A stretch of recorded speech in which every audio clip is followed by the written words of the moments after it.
উকিল ম্যাডাম, চিহ্ন না দেখা গেলে শালার মানুষ নিজের গায়ের জন্মদাগ ভুলে যায়, আমারই কি মনে রাখবে? এই আমার চিহ্ন রইল, রেখে দিয়েন আপনার কাছে। নয়তো আমাকে মনে রাখার মতো কেউ হয়তো থাকবে না দুনিয়ায়। কেউ মনে না রাখলে এই দুনিয়ার দিব্যি একটা আস্ত জয় আমিরকে ভুলে যাবে। এইটা ঠিক না। বড় সাহেব দিছিল এটা আমার 25তম জন্মদিনে 2012-তে। 75তমেও যেন থাকে আপনার কাছে, ততদিন আমি থাকবো না।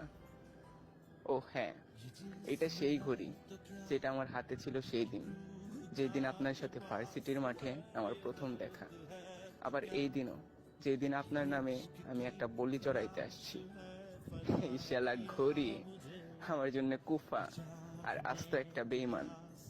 থাকে আমার হাতে, অথচ শালার কাটা টিকটিক করে আপনার নামে। তো ওইটা আপনার কাছেই থাকুক।